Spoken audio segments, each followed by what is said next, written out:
Hello everyone, welcome to Swapnika TV. ఆస్తమాతో బాధపడుతూ 10th class fail అయిన పవన్ కళ్యాణ్ పవర్ స్టార్ గా ఎలా ఎదిగాడు? ఎందుకు 3 పెళ్లిళ్లు చేసుకోవాల్సి వచ్చింది? రేణు దేశాయే పవన్ కళ్యాణ్ ని ట్రాప్ చేసిందా? ఆత్మహత్య చేసుకుంటానని బెదిరించిందా? ఆఖరికి రేణు దేశాయే పవన్ కళ్యాణ్ కు విడాకులు ఇచ్చిందా? పూనం కౌర్ని పవన్ కళ్యాణ్ నిజంగానే గర్భవతిని చేశాడా? పరిటాల రవి పవన్ కళ్యాణ్ కి నిజంగానే గుండు కొట్టించాడా? జనసేన పార్టీ పెట్టి 10 సంవత్సరాలు అవుతున్నా ముఖ్యమంత్రి ఎందుకు అవ్వలేకపోతున్నాడు? ఇలాంటి ఎన్నో విషయాల గురించి ఈ వీడియోలో తెలుసుకుందాం. ఇంతవరకు ఏ ఛానల్లో చెప్పని విషయాలు పవన్ కళ్యాణ్ గురించి ఈ ఛానల్లో ఈ వీడియోలో చెప్పబోతున్నా. కాబట్టి వీడియో చాలా ఇంట్రెస్టింగ్ గా ఉంటుంది. అలాగే ఫోటోలతో సహా చూపిస్తాను. కాబట్టి వీడియో ఎండ్ వరకు చూడండి. పవన్ కళ్యాణ్ అభిమాని మాత్రమే కాదు, ప్రతి ఒక్కరూ చూడాలి. ముఖ్యంగా ఆంధ్రప్రదేశ్ ప్రజలు కూడా ఈ వీడియో చూడాలి. కాబట్టి తప్పకుండా లైక్ చేయండి, షేర్ చేయండి. ఇక లేట్ చేయకుండా వీడియోలోకి వెళ్ళిపోదాం. 1971 సెప్టెంబర్ 1వ తేదీన కొణిదెల వెంకటేశ్వరరావు, అంజనాదేవి దంపతులకు బాపట్లలో జన్మించారు పవన్ కళ్యాణ్. పవన్ కళ్యాణ్ అసలు పేరు కొణిదెల కళ్యాణ్ బాబు. పుట్టుకతోనే ఆస్తమా వ్యాధితో జన్మించాడు పవన్ కళ్యాణ్. దీనివల్ల చిన్నప్పుడు ఏదో ఒక అనారోగ్యం వచ్చేది పవన్ కళ్యాణ్కి. తండ్రి పోలీస్ కానిస్టేబుల్ అవ్వడం వల్ల తరచుగా ట్రాన్స్ఫర్ అయ్యేవాడు. పవన్ కళ్యాణ్ బాపట్లలోనే 8వ తరగతి వరకు చదువుకున్నాడు. ఆ తర్వాత నెల్లూరు వెళ్లిపోయారు. ఆస్తమా వల్ల 10వ తరగతి పరీక్షలు సరిగా రాయలేకపోవడం వల్ల 10th క్లాస్ ఫెయిల్ అవుతానని భయపడ్డాడు. ఆ సమయంలో ఆంధ్రప్రదేశ్కి ముఖ్యమంత్రిగా ఉన్న టి అంజయ్య 10వ తరగతి పరీక్షా పత్రాల్లో ఉన్న లోపాల కారణంగా 10వ తరగతి రాసిన అందరికీ ఏ గ్రేడ్ ఇచ్చి పాస్ చేయమని ఆదేశించారు. అలా పవన్ కళ్యాణ్ 10వ తరగతి ప్రభుత్వం పుణ్యమా అని పాస్ అయ్యాడు. ఆ తర్వాత నెల్లూరులోని విఆర్ కాలేజ్లో ఇంటర్మీడియట్ జాయిన్ అయ్యాడు. ఇలా పవన్ కళ్యాణ్ ఇంటర్ చదువుతున్న సమయంలోనే చిరంజీవి మెగాస్టార్ గా సినిమాల్లో రాణిస్తున్నారు. దాంతో పవర్ స్టార్ కి మెగాస్టార్ తమ్ముడుగా గౌరవం ఇచ్చేవారు. కానీ పవన్ కళ్యాణ్ కి బిడియం ఎక్కువ. ఎప్పుడూ ముభావంగా ఉండేవాడు. నలుగురితో మాట్లాడాలంటే సిగ్గుపడేవాడు. ఒంటరిగా ఉండటానికే ఇష్టపడేవాడు. ఎప్పుడూ ఏదో ఒకటి ఆలోచిస్తూ ఉండేవాడు. అలా ఇంటర్ ఎగ్జామ్స్ అయ్యాక పాకెట్ మనీ కోసం ఒక ప్రింటింగ్ ప్రెస్ లో వర్కర్ గా జాయిన్ అయ్యాడు. అప్పుడే ఇంటర్ రిజల్ట్స్ వచ్చాయి. ఇంటర్లో ఒక సబ్జెక్ట్ లో ఫెయిల్ అయ్యాడు పవన్ కళ్యాణ్. ఇలా ఫెయిల్ అవ్వడం, చదువుల్లో రాణించలేకపోవడం, ఆస్తమా వ్యాధి, ఇలా డిప్రెషన్ లోకి వెళ్లిపోయాడు పవన్ కళ్యాణ్. చిన్న వయసులోనే సచిన్ టెండూల్కర్, విశ్వనాథ్ ఆనంద్ లాంటి వాళ్ళు దేశానికి మంచి పేరు తెస్తుంటే నేను ఇంటర్ కూడా పాస్ అవ్వలేదని బాధతో సూసైడ్ చేసుకోవాలని అనుకున్నాడు. ఇంట్లోకి వెళ్లి ఉరి వేసుకోపోతే ఇంట్లో వాళ్ళు గమనించి పవన్ కళ్యాణ్ ప్రాణాలు కాపాడారు. ఈ విషయం తెలుసుకున్న మెగాస్టార్ హుటాహుటీన ఇంటికి వచ్చి నీకు ఏ రంగం ఇష్టమైతే ఆ రంగంలోకి అడుగు పెట్టమని, రాణించకపోయినా పర్వాలేదు కానీ కష్టపడు, విజయం అదే వస్తుంది అని మెగాస్టార్ పవన్ కళ్యాణ్ ని ఓదార్చాడు.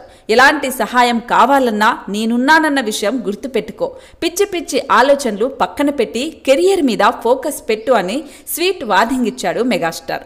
కానీ పవన్ కళ్యాణ్ కి ఆస్తమా, డిప్రెషన్ వల్ల ఏ రంగం మీద పెద్ద ఆసక్తి వచ్చేది కాదు. కొన్ని రోజులు మ్యూజిక్ నేర్చుకున్నాడు, కానీ మధ్యలోనే మానేశాడు.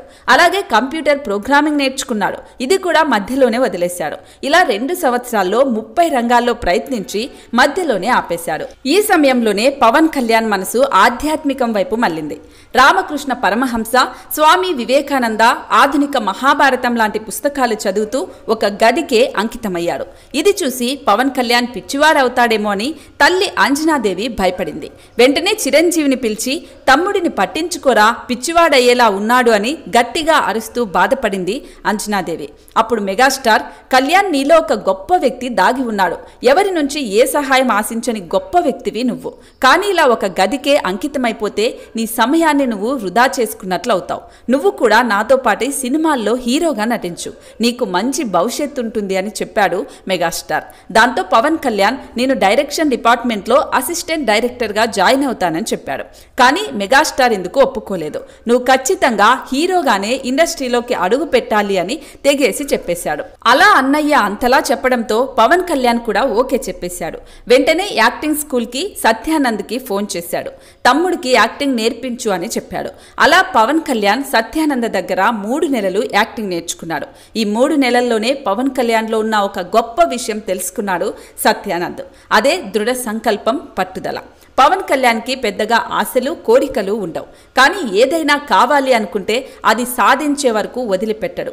ఒకటి గెలుస్తాడు లేదా నేర్చుకుంటాడు అని సత్యానంద్ చెప్పారు. ఇలా యాక్టింగ్ లో శిక్షణ పూర్తయిన తర్వాత మంచి కథ కోసం కొన్ని నెలల పాటు ఎదురు చూశారు.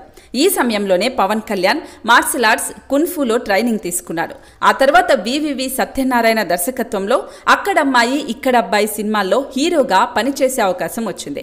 ఈ సినిమా బ్లాక్ బాస్టర్ హిట్ అయింది. ఆ తర్వాత వచ్చిన గోకులంలో సీత వసూళ్ల వర్షం కురిపించింది. 100 రోజులాడింది.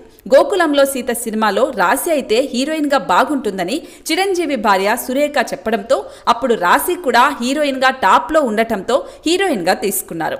గోకులంలో సీత సినిమా షూటింగ్ అప్పుడే పవన్ కళ్యాణ్ కి వైజాగ్ కు చెందిన దూరపు బంధువుల అమ్మాయి నందినికి పెళ్లి చేశారు. పవన్ కళ్యాణ్ కి పెళ్లి చేసుకోవడం ఇష్టం లేకపోయినా అన్నమాట దాటలేక మొహమాటంతో పెళ్లి చేసుకున్నాడు. కానీ పెళ్లైన 2 ఏళ్లకే ఇద్దరి మధ్య మనస్పర్ధలు రావడంతో నందిని పుట్టింటికి వెళ్లిపోయింది. అప్పటి నుండి పవన్ కళ్యాణ్ కి అమ్మాయిలంటే పెద్దగా ఇష్టం ఉండేది కాదు. ఎవరి జీవితం వాళ్ళనేలా గడిపేసేవారు. ఆ తర్వాత వచ్చిన సుస్వాగతం సినిమా రికార్డ్స్ బద్దలు కొట్టింది. ఈ సినిమాతో పవన్ కళ్యాణ్ యూత్ లో మంచి క్రేజ్ సంపాదించుకున్నారు. కానీ తొలి ప్రేమ సినిమా మాత్రం బాక్సాఫీస్ రికార్డ్స్ ని తిరగరాసి పవర్ స్టార్ గా ఎదిగాడు. ఆ తర్వాత వచ్చిన తమ్ముడు సినిమా కూడా బ్లాక్ బాస్టర్ హిట్ అవ్వడంతో పవన్ కళ్యాణ్ అంటే జనాల్లో ముఖ్యంగా యూత్ లో పిచ్చి క్రేజ్ ఏర్పడింది. ఇప్పటి వరకు చేసిన ప్రతి సినిమా ఎలాంటి సినిమాలు తీయని మొదటి సినిమా తీసిన డైరెక్టర్స్ తో పవన్ కళ్యాణ్ చేశాడు. అందుకే పవన్ కళ్యాణ్ ని అందరూ కింగ్ సెట్టర్ అని పిలిచేవాళ్ళు అప్పట్లో.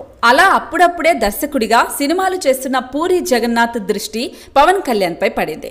కానీ పవన్ కళ్యాణ్ అపాయింట్మెంట్ కోసం చాలా నెలల పాటు ఎదురు చూడాల్సి వచ్చింది.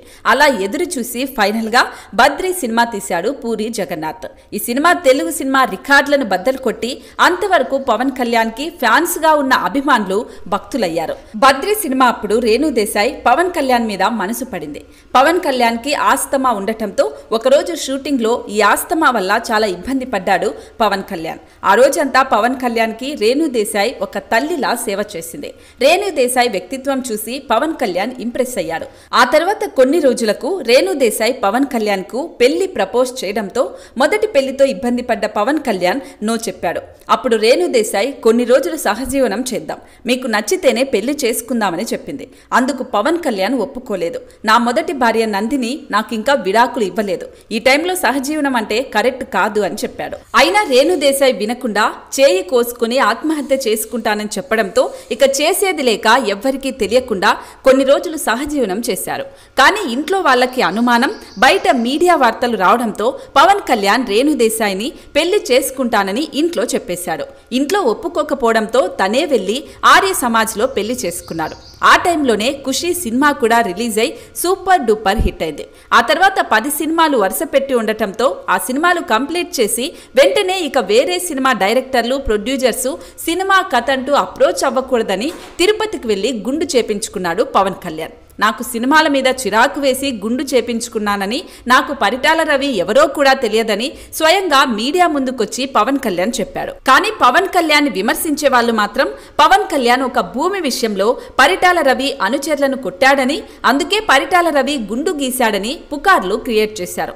ఆ తర్వాత పరిటాల రవి భార్య పరిటాల సునీత కూడా పవన్ కళ్యాణ్ కి పరిటాల రవికి కనీసం ముఖ పరిచయం కూడా లేదని, అలాంటిది గుండు ఎలా కొట్టిస్తాడని మీడియాకు తెలిపింది. అయినా కొంతమంది రాజకీయ నాయకులు మాత్రం పవన్ కళ్యాణ్ మీద రాళ్లు వేస్తూనే ఉంటారు. కానీ ఇవేమీ పట్టించుకోకుండా పవన్ కళ్యాణ్ కథ రాసుకొని తనే డైరెక్ట్ చేసిన జానీ సినిమా భారీ అంచనాలతో విడుదలైంది. కానీ అంచనాలను అందుకోలేకపోయింది. ఆ తర్వాత వచ్చిన గుడుంబా శంకర్ కూడా సరిగ్గా ఆడలేదు. అప్పుడే పవన్ కళ్యాణ్ కి అఖీరా అనే కొడుకు పుట్టాడు. అలా 10 సంవత్సరాలుగా ప్రతి సినిమా ఫ్లాప్ అవుతూనే వచ్చాయి. సరిగ్గా ఈ సమయంలోనే 2007లో చిరంజీవి ప్రజారాజ్యం పార్టీ స్థాపించాడు. ఈ పార్టీ ప్రచారాల్లో పవన్ కళ్యాణ్ రేహింబవళ్లు కష్టపడ్డాడు. ఆ సమయంలోనే పవన్ కళ్యాణ్ మొదటి భార్య నందిని తనకు తెలియకుండా హీరోయిన్ రేణు దేశాయ్ని పెళ్లి చేసుకున్నాడని, పిల్లలు కూడా కన్నాడని పవన్ కళ్యాణ్ పై అలాగే వాళ్ళ కుటుంబంలోని 13 మందిపై విశాఖపట్నం కోర్టులో పిటిషన్ వేసింది. ఆ పిటిషన్లో పవన్ కళ్యాణ్ నుంచి విడాకులు కావాలని, తనకు నెలకు 10 లక్షల రూపాయలు కాంపెన్సేషన్ కావాలని చెప్పింది. అప్పుడు చిరంజీవి నందిని కుటుంబాన్ని ఇంటికి పిలిపించి 5 కోట్ల రూపాయలు ఇచ్చి సెటిల్మెంట్ చేశారు. ఆ తర్వాత నందినికి పవన్ కళ్యాణ్ కి విడాకులు ఇచ్చింది కోర్టు. ఆ తర్వాత కుటుంబ సమక్షంలో చిరంజీవి పవన్ కళ్యాణ్ రేణు దేశాయ్కి మళ్లీ పెళ్లి చేశారు. ఆ తర్వాత పవన్ కళ్యాణ్ కి రేణు దేశాయ్కి ఆద్య అనే అమ్మాయి జన్మించింది. ఆ తర్వాత జల్సా సినిమా వచ్చి బ్లాక్ బాస్టర్ హిట్ అయింది. 10 years ఫ్లాప్స్ తో సతమతమవుతున్న పవన్ ఫ్యాన్స్ కు విందు భోజనం వడ్డించారు త్రివిక్రమ్. ఆ తర్వాత అంతా బాగుందనుకున్న టైంలో 2011లో రేణు దేశాయ్ పవన్ కళ్యాణ్ విడాకులు తీసుకున్నారు. ఆ తర్వాత రష్యాకు చెందిన అన్నా లెజ్డేవాను పెళ్లి చేసుకున్నాడు. ఈ మూడవ పెళ్లి ఫ్యాన్స్ తో పాటు ఎంతో మందిని బాధ పెట్టింది. కానీ రేణు దేశాయ్ పవన్ కళ్యాణ్ విడాకులు తీసుకోవడానికి కారణం పవన్ కళ్యాణ్ అకౌంట్లో డబ్బులుంటే చాలు ఆపదని వచ్చిన వాళ్లకు ఇచ్చేస్తాడు. ఇలా డబ్బంతా ఎవరో ఒకరికి ఇస్తుంటే రేణు దేశాయ్ చెప్పినా వినకపోవడంతో గొడవలు వచ్చి రేణు దేశాయే విడాకులు ఇచ్చింది తప్ప పవన్ కళ్యాణ్ విడాకులు ఇవ్వలేదు. ఇప్పటికీ పవన్ కళ్యాణ్ అకౌంట్లో మినిమం బ్యాలెన్స్ కూడా ఉండదు. అకౌంట్లో పడటం ఆలస్యం, అవసరమున్న వాళ్ళకి డబ్బులు దారాదత్తం చేస్తాడు పవన్ కళ్యాణ్. అలాంటి పవర్ స్టార్ సొంత అన్నయ్య నాగబాబు అప్పుల్లో కూరుకుపోయినప్పుడు సహాయం చేయకుండా ఉంటారా? అలా నాగబాబు 50 కోట్ల అప్పుంటే పవన్ కళ్యాణ్ తీర్చాడు. మీ అన్నయ్య అప్పు నువ్వెందుకు తీరుస్తున్నావని రేణు దేశాయ్ పవన్ కళ్యాణ్ మధ్య మనస్పర్ధలు వచ్చాయి. అలా రేణు దేశాయ్ విడాకులు ఇచ్చింది అని అంటారు సన్నిహితులు. అలా సినిమాల్లో హిట్టు లేక పర్సనల్ లైఫ్ లో గొడవలతో తీవ్ర నిరాశలో ఉన్న పవన్ కళ్యాణ్ కి గబ్బర్ సింగ్ తో ఇండస్ట్రీ బ్లాక్ బాస్టర్ కొట్టాడు పవన్ కళ్యాణ్. ఆ తర్వాత వచ్చిన అత్తారింటికి దారేది సినిమా విడుదలకు ముందే 50% లీక్ అయింది. అప్పుడు నిర్మాతకి హార్ట్ స్ట్రోక్ వచ్చింది.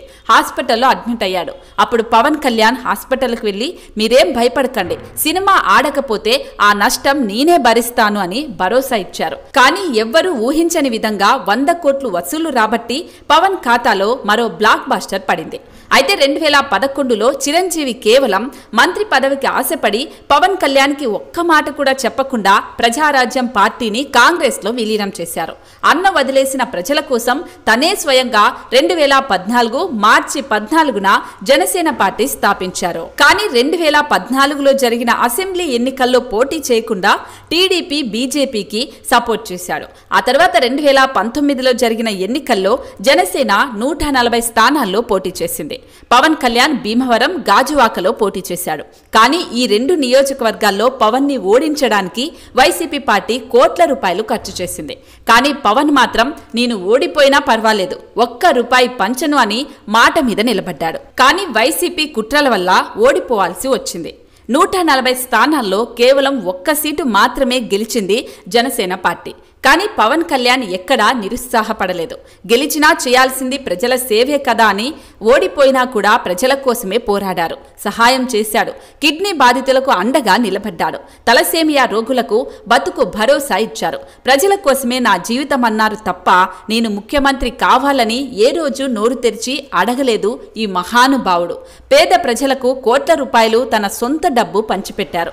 పార్టీ పేరు చెప్పి ఫండ్స్ తీసుకురాకుండా సినిమా ద్వారా వచ్చిన డబ్బునే పార్టీ అభివృద్ధికి, పేదల సహాయానికి ఉపయోగిస్తున్నారు. పవన్ కళ్యాణ్ ని విమర్శించడానికి ఏం లేక పెళ్లి అని, ప్యాకేజీ స్టార్ అని అంటుంటారు. నిజానికి పూనం కౌర్ కి పవన్ కళ్యాణ్ కి ఏ సంబంధం లేదు. కేవలం త్రివిక్రమ్ ద్వారా పూనం కౌర్ పవన్ కళ్యాణ్ కి పరిచయమైంది. అది కూడా తనకు సినిమా అవకాశం ఇవ్వమని అడుగుతానంటూ పూనం కౌరే పవన్ కళ్యాణ్ ని కల్పించమని త్రివిక్రమ్ ని అడిగింది. అలా త్రివిక్రమ్ అత్తారింటికి దారేది సినిమా అప్పుడు పవన్ కళ్యాణ్ ని కల్పించాడు. కలిసిన 10 నిమిషాల్లో గర్భవతిని చేశాడని నీతిమాలిన కుక్కలంటుంటే నిజంగా ఏం చెప్పాలో అర్థం కావట్లేదు. పవన్ కళ్యాణ్ అంటేనే సహాయం చేసే గుణం. తన దగ్గర 10 రూపాయలుంటే ఆ 10 రూపాయలు కూడా ఇచ్చి మళ్ళీ ఆ 10 రూపాయల కోసం కష్టపడేవాడే పవన్ కళ్యాణ్. అలాంటిది ఒక అమ్మాయి సినిమా అవకాశం కోసం వస్తే సహాయం చేస్తానని చెప్పటం తప్పెలా అవుతుంది? అలా వాళ్ళు కలిసిన ఫోటోలు పట్టుకుని ఇప్పటికీ వైసీపీ ఆరోపిస్తూనే ఉంటుంది. నిజానికి 2019లోనే జనసేన పార్టీ అధికారంలోకి రావాలి. పవన్ కళ్యాణ్ డబ్బులు ఎదజల్లి ఉంటే పవన్ కళ్యాణ్ ని సినిమాలో హీరోగా చూడటం మానేసి ఒక నాయకుడిగా చూడటం పవన్ కళ్యాణ్ ఫ్యాన్స్ ఫస్ట్ చేయాల్సిన పని. 2012లో పొత్తు వద్దు అన్నారు. సరే, 2019లో 140 స్థానాల్లో పోటీ చేస్తే ఏం చేశారు?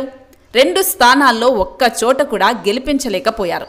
మీరు భక్తులా, ఫ్యాన్సా, డబ్బుల కోసం అమ్ముడుపోయే మనుషులా? మీరే తెలుసుకోండి. మీకు మంచి చేయాలని ఎన్నో అవమానాలు పడ్డాడు, ఇంకా పడుతూనే ఉన్నాడు. సినిమాలు వద్దని చిరాకుతో గుండు చేపించుకున్నాడే కానీ ఇంత తిడుతున్నా రాజకీయాలు వద్దని వెనకడుగు వేయలేదు. ఇది ఆంధ్ర ప్రజలు, ముఖ్యంగా పవన్ కళ్యాణ్ ఫ్యాన్స్ గుర్తుపెట్టుకోవాలి. 2024లో పొత్తు పెట్టుకుంది కూడా ఆంధ్ర ప్రజల కోసమే. ఒంటరిగా పోటీ చేస్తే ఎక్కడ ఓట్లు చీలి మళ్లీ ఆ సైకో ప్రభుత్వం ప్రజల మీద పడి దోచుకుంటుందేమో అని అప్పుల రాష్ట్రం పాతాళంలోకి వెళ్లకూడదు అని పొత్తు పెట్టుకున్నాడే తప్ప చంద్రబాబు మీద ప్రేమతోనో నరేంద్ర మోదీ మీద ఇష్టంతోనో కాదు. పవన్ కళ్యాణ్ ముఖ్యమంత్రి ఈసారి కాకపోయినా మళ్లీసారైనా అవుతాడు. కానీ అనుభవం ఉన్న నాయకుడైతే రాష్ట్రం అభివృద్ధి అవుతుంది. అదే జగన్ అయితే పాతాళంలోకి పోతుందని ఇది ముందే గ్రహించి ముఖ్యమంత్రి పదవిని త్యాగం చేశాడే తప్ప అమ్ముడు పోయి కాదు. సొంత అన్ననే డబ్బులు అడగటం ఇష్టం లేక పాకెట్ మనీ కోసం ప్రింటింగ్ ప్రెస్లో పనిచేసిన పవన్ కళ్యాణ్ ఎవరో గొట్టంగాడు డబ్బులు ఇస్తాను అంటే పార్టీ తాకట్టు పెడతాడా? ఇది విమర్శించే కుక్కలకు, ఆ విమర్శలను నమ్మే ఎదవలకు తెలిస్తే బాగుంటుంది. కనుక అట్లీస్ట్ ఇప్పుడైనా ఒక్కసారి గ్రహించండి. రౌడీలకు, సైకోలకు, అవినీతి పరులకు ఒక్క ఛాన్స్ అనే వాళ్ళకి ఓటు వేయకుండా ఎవరికి ఓటు వేస్తే రాష్ట్రం బాగుంటుంది, ఎవరికి ఓటు వేస్తే రాష్ట్రం అభివృద్ధి చెందుతుందో వాళ్ళకి ఓటు వేయండి.